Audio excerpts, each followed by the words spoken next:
हाँ जी दोस्तों, एक बार फिर से आपके एक्सक्लूसिव मांग पे रजनी जी आई हैं अपने वीडियो को लेकर कुछ टिप्स एंड ट्रिक्स शेयर करने के लिए।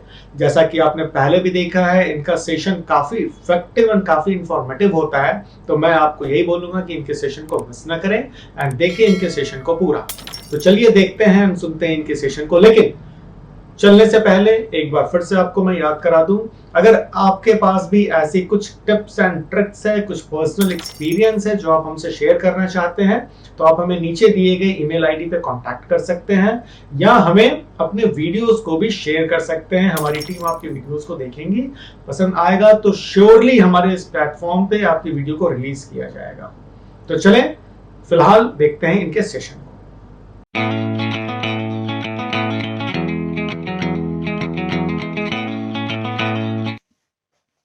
Hello friends. आज मैं जो टॉपिक लेकर आई हूँ वो कोई नया टॉपिक नहीं है। इसके बारे में हम सालों से बात करते आए हैं। हमें पता है कि बच्चे को कैसे समझाना है। फिर भी मैं अपना पॉइंट ऑफ व्यू आप लोगों से शेयर करना चाहती हूँ कि मुझे इस बारे में क्या लगता है। और ये टॉपिक है स्ट्रेंजर्स। हम बच्चों को हमेशा से बताते आए हैं कि स्ट्रेंजर्स से आपको बात नहीं करनी है, स्ट्रेंजर्स से आपको डरना चाहिए, स्ट्रेंजर्स के साथ कहीं जाना नहीं चाहिए। पर क्या आपको लगता है कि ये काफ़ी है? क्योंकि मुझे नहीं लगता कि ये काफ़ी है। बहुत सारी और चीज़ें हैं जो हमें गौर करनी चाहिए अपने बच्चे को समझाने से पहले। हमने बच्चों को समझा दिया। स्ट्रेंजर्स, हर एक छोटे से छोटा बच्चा आज की डेट में इंडिया में जानता है कि हमें स्ट्रेंजर्स के साथ नहीं जाना। क्योंकि आप हम इतनी सारी बुक्स देखते हैं, स्कूल में बताया जाता है, हम घर में बताते हैं, वीडियोस होते हैं। हर चीज़ बच्चों को बहुत अच्छे से अपनी सेफ्टी के बारे में पता है। पर अब मैं आपको एक एग्जांपल देती हूँ।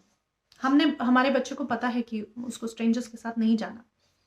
पर आप एक बात बताइए, हमारा बच्चा पार्क में खेल रहा है, अचानक एक एक आदमी आता है, कोई भी अनजान स्ट्रेंजर, और वो एक छोटा सा क्यूट सा पपी लेके उसके पास आता है और वो कहता है, देखो ये कितना प्यारा पपी है, मेरी गाड़ी में और पपीज हैं, देखने हैं तुमको। अब आप एक बात बताइए, बच्चों का थॉट प्रोसेस क्या होता है? इस आदमी के पास एक इतना प्यारा पपी है, ये आदमी तो बुरा तो हो ही नहीं सकता, ये बैड कैसे हो सकता है?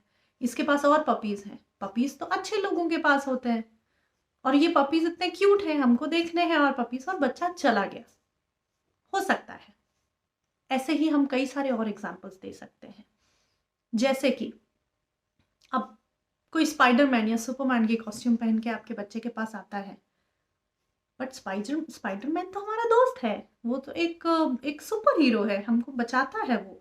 हम हमको किसी भी मुश्किल में स्पाइडरमैन कैसे डाल सकता है? स्पाइडरमैन स्ट्रेंजर कैसे हो सकता है?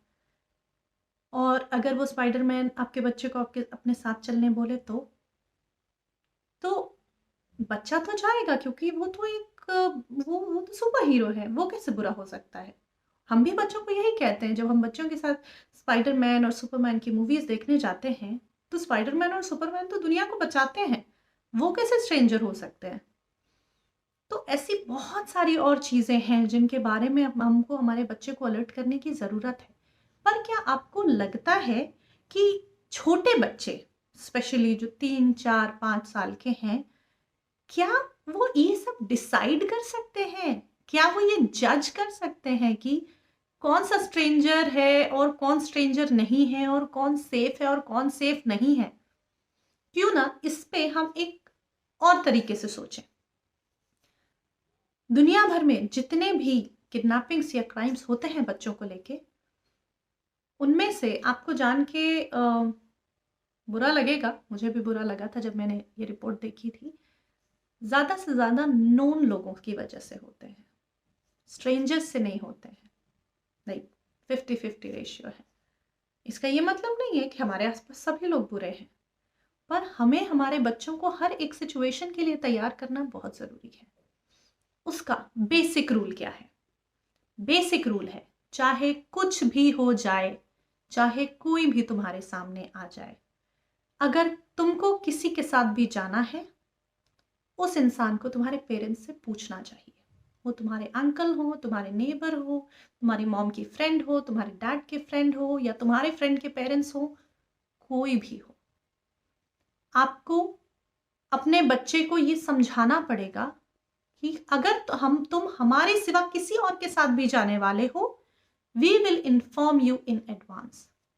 जब तक हम ना कहें तब तक तुम किसी के साथ भी नहीं जाओगे।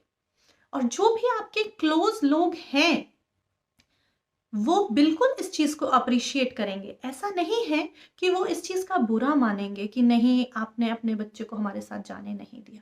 नहीं, ये बच्चों की सेफ्टी की बात है। बेसिक चीज ये है कि किसी भी साथ अगर आपका बच्चा जाने वाला है, आपके बच्चे को पहले से इंफॉर्मेशन होनी चाहिए। आप कहीं बाहर जा रहे हैं जरूरी काम के लिए, आपने बच्चे को इन्फॉर्म किया, तुम्हारी फ्रेंड के फादर आएंगे तुमको पिक करने, तुमको उनके साथ जाना है और मैं फिर वहां से तुमको पिकअप करूंगी या करूंगा। आपको ये बात बच्चे को पहले से पता होनी चाहिए। अगर आपको अपने बच्चे को स्कूल से किसी और से पिकअप करवाना है तो स्कूल को इंफॉर्मेशन होनी चाहिए। उसके बाद भी कई स्कूल्स में आपको एक कार्ड दिया जाता है जिसमें कि इमरजेंसी नंबर्स और इमरजेंसी फोटोज रहते हैं कि in case of any kind of emergency अगर पेरेंट्स नहीं आ सकते हैं तो कौन आ सकते हैं, जैसे ग्रैंड पेरेंट्स हुए और जिनके ग्रैंड पेरेंट्स साथ में नहीं रहते, उनके कोई फ्रेंड या कोई रिलेटिव पास में होते हैं, उनके फोटोज लगाए जाते हैं ताकि स्कूल को पता हो कि इन केस ऑफ अगर आपको कांटेक्ट नहीं कर पा रहे हैं वो लोग तो इन लोगों को कांटेक्ट कर सकते हैं। अगर ऐसा कार्ड आपको नहीं स्कूल से मिलता है तो भी आप बच्चे की डायरी में लिख कर भेजिए कि इन केस ऑफ इमरजेंसी आप इस नंबर पे कॉल करके इस पर्सन को कांटेक्ट कर सकते हैं। बहुत सारे क्लोज लोग होते हैं जो नियर बाय रहते हैं या आप जिनको पे ट्रस्ट कर सकते हैं बच्चों को लेके। बहुत सारी सिचुएशन होती है, सपोज आपके बच्चे के पास कोई आया और अचानक भागता हुआ आया, कहे कि मेरा बच्चा हर्ट हो गया है और मेरा बच्चा बहुत रो रहा है, can you please help me.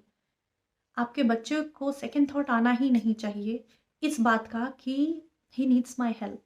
नहीं, सीधे सीधे आपका बच्चा उस आदमी को कहे go to my parents and ask for help. आपके बच्चे को एक जज करने की सिचुएशन में मत डालिए। वो इतने मैच्योर्ड नहीं हैं कि वो ये डिसाइड कर सके कि हमें क्या करना चाहिए। सारे कंफ्यूजन्स को खत्म करने के लिए एक बेसिक रूल हर सिचुएशन में, आपसे पूछे बिना कहीं नहीं जाना है, किसी से बात नहीं करनी है। अगर आपको लगेगा कि कहीं पे उस बच्चे को पिकअप या ड्रॉप करवाना है, आप उनको इन्फॉर्म कर देंगे। ये बात उनको टाइम टू टाइम याद दिलाते रहनी पड़ेगी आपको, क्योंकि it's not only about strangers, it's about their safety. उनकी सेफ्टी आपको घर से लेके बाहर तक इंश्योर करनी है और आपके आसपास के, आपके पहचान के जितने लोग भी हैं उन सबको इस चीज़ की जिम्मेदारी लेनी पड़ेगी। आज की डेट में हम भले न्यूक्लियर फैमिलीज में रहते हैं, हम अलग अलग रहते हैं, पर हमेशा से शुरू से ये कहा गया है बच्चे समाज के होते हैं। पूरे समाज को इस चीज़ की जिम्मेदारी लेनी चाहिए कि हमारे बच्चे सेफ रहें, हम सबके बच्चे सेफ रहें। मुझे कई बार बहुत डर लगता था, बहुत डर लगता है।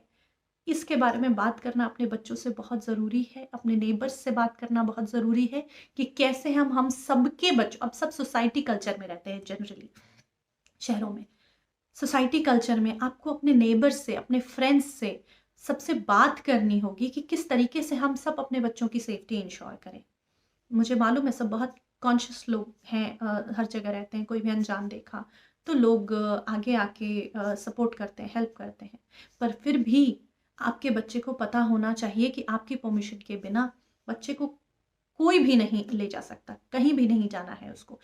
सिर्फ स्ट्रेंजर्स पे ही फोकस करने की हमें ज़रूरत नहीं है, हमें अपने बच्चे पे फोकस करने की ज़रूरत है। तो मुझे ऐसा लगता है, ये मेरा पर्सनल पॉइंट ऑफ व्यू है। अगर आपको लगता है कि और भी चीज़ें हैं जो चीज़ें हमको सोचनी चाहिए, जो चीज़ें हमें नोटिस में लानी चाहिए अपने बच्चों की सेफ्टी से रिलेटेड, प्लीज़ आप शेयर करिए कमेंट में। और मैं बहुत अप्रिशिएट करूँगी क्योंकि मेरे भी 2 बच्चे हैं और मैं यही चाहती हूँ कि सभी के बच्चे सेफ रहें, उनको पता हो कि उनको क्या करना है। और वो बहुत छोटे हैं, वो डिसाइडिंग सिचुएशन में आप उनको मत डालिए जिसमें उनको कुछ डिसाइड करना पड़े। वो जज नहीं कर सकते हैं, अभी अच्छे में, बुरे में, अनजान में, पहचान में, वो जज नहीं कर सकते हैं। आप समझाइए बच्चों को, बात करिए, और अगर आपको लगता है कि और भी चीज़ें हैं जो हम इसमें ला सकते हैं, प्लीज़ शेयर। Thank you. उम्मीद करता हूँ हर बार की तरह ये सेशन भी आप लोगों को बहुत ही पसंद आया होगा। अगर इस सेशन से रिलेटेड आपके मन में कोई क्वेरी, कोई क्वेश्चन है तो आप हमें नीचे कमेंट बॉक्स में डाल सकते हैं, आपको आंसर दे दिया जाएगा। Thank you.